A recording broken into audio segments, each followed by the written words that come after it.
Welcome to the Deep Dive. Today we're embarking on a journey, really, into the fundamental nature of reality itself. It's a big topic. It really is. We're looking at the standard model of particle physics and the incredible Large Hadron Collider, the LHC. Two cornerstones of modern physics. Exactly.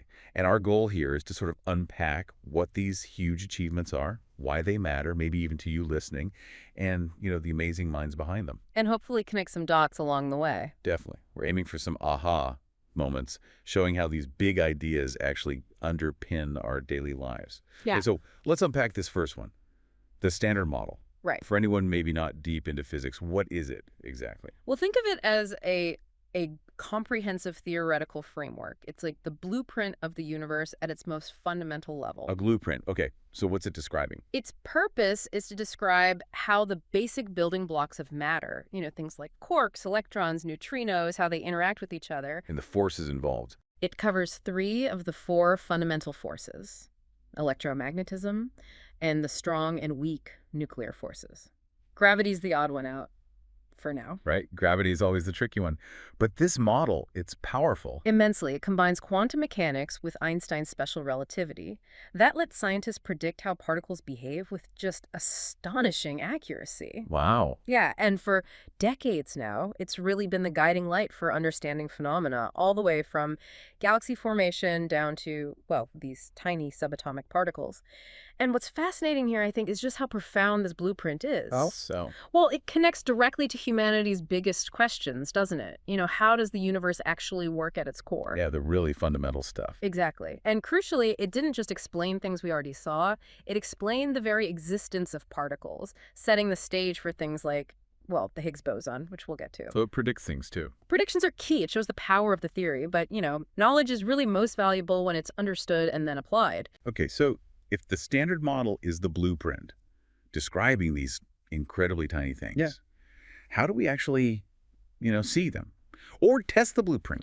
This is where it gets really interesting. This is the Large Hadron Collider part. This is the LHC. Imagine this enormous machine deep beneath the Swiss-French border. Right, the big tunnel. A huge circular tunnel, spanning 27 kilometers. It's a particle accelerator. And its job. Simply put, it smashes protons together at near light speeds.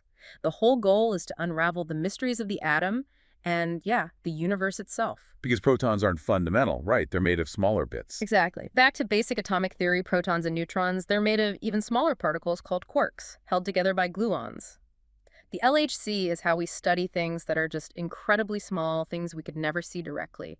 And if we connect this to the bigger picture, the LHC is really our window into the infinitesimal. A window. I like that. You could think of it as a giant racetrack for particles. Protons are accelerated, as you said, to speeds nearing the speed of light, almost unimaginable speeds, and then they collide with just immense energy. Why that much energy? Because those collisions, they actually mimic conditions moments after the Big Bang. Wow, recreating the early universe. In a tiny, controlled way, yes. It allows scientists to study those fundamental particles, the quarks, the leptons, and importantly, the Higgs boson. And what happens in the collision? Well, all that energy gets released, and it transforms into new particles, some expected, some maybe not. So that's how you test the theories. Precisely. The particles produced either confirm what the standard model predicts, or they might hint at something beyond it, challenging the existing theories. So probing the small helps understand the forces governing everything. That's the key concept, really. It helps us understand the fundamental forces of nature. Okay, let's talk about the Higgs boson then, because that was the big one, right? The sort of crown jewel discovery from the LHC. Absolutely. It was huge. Often called the God particle, though I know physicists aren't keen on that name. No, not really. It gives it a sort of mystical quality it doesn't need, but it is incredibly important. Why? What's its role? Its crucial role is giving mass to other fundamental particles, like electrons, quarks. So without the Higgs? Without the Higgs field, mediated by the boson, those particles would be massless. They'd zip around at the speed of light. No atoms, no molecules, no stars, no planets. No us. No us. The universe as we know it just wouldn't exist. That's mind-bending. And it was found at the LHC. Discovered in 2012 at CERN's Large Hadron Collider, it was a massive validation of decades of theoretical work, really confirming a cornerstone of the standard model. And this raises an important point, about how science like this actually happens. It wasn't just one person in a lab coat having a eureka moment. Not at all. The Standard Model especially, it was a collaborative effort, hundreds of physicists over decades. It wasn't a single individual. Right. So who are some of the key players? Oh, many. You've got people like Paul Dirac, early on, laying groundwork with his equation that sort of combined quantum mechanics and relativity, even predicted antimatter. Which seemed crazy at the time, I bet. Completely. Then later, Murray Gell-Mann developed the quark model, figuring out what protons and neutrons were actually made of. Okay. And then a huge step was the unification of electromagnetism and the weak nuclear force. That was formulated by Abdus Salam, Sheldon Glashow, and Steven Weinberg. That sounds big. Yeah. Unifying forces. It was a Nobel Prize-winning milestone. It showed two forces were actually different aspects of the same thing. But crucially, you also need the experimental physicists. The ones building the machines and running the tests. Exactly. The ones who actually confirm these theories through incredibly difficult experiments. It really shows there's always more to learn, and having multiple perspectives, theory, and experiment working together enriches our understanding immensely. So it sounds like this model, confirmed by the LHC, is incredibly successful. Yeah. Almost. Perfect. It's staggeringly successful, yes, but perfect. Probably not.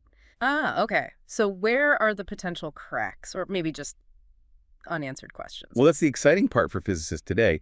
The Standard Model, powerful as it is, isn't the full story. We know that. Like the gravity thing you mentioned earlier. Exactly. It doesn't explain gravity at all on a quantum level.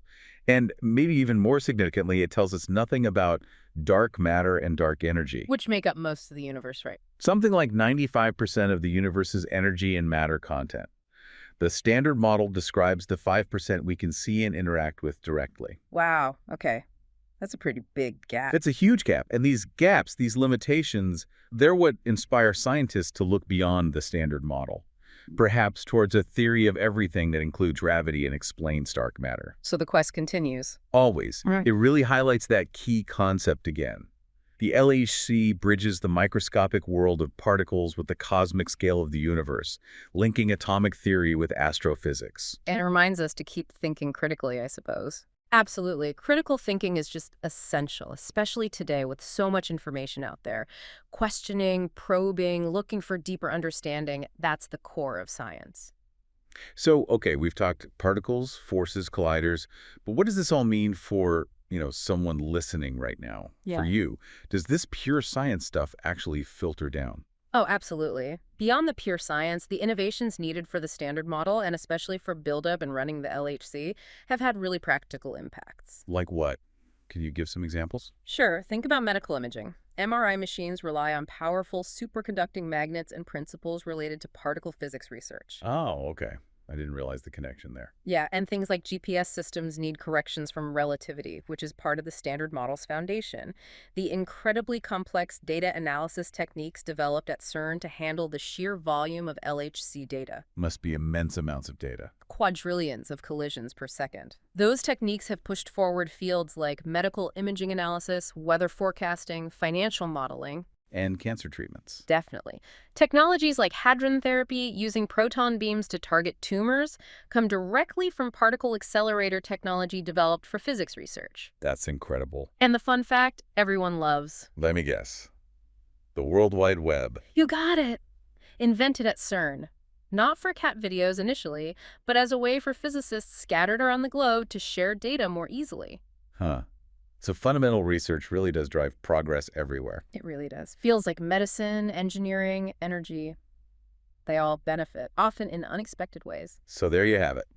That was our deep dive into the universe's blueprint, From the Standard Model which has just fundamentally changed our view of nature. to the LHC. Yeah, the LHC. It's clearly not just a machine, is it? It's really a symbol of human curiosity, collaboration on a global scale. A testament to what we can achieve when we work together to ask the biggest questions. Absolutely. And it keeps showing it's like the atom itself. There's always more to discover inside. Layers within layers. Always deeper questions. So the final thought for you listening. How might understanding these fundamental principles, the absolute building blocks of everything, change your perspective on the world around you? What questions does this deep dive spark for you? Keep exploring. Keep questioning and definitely stay curious about the universe.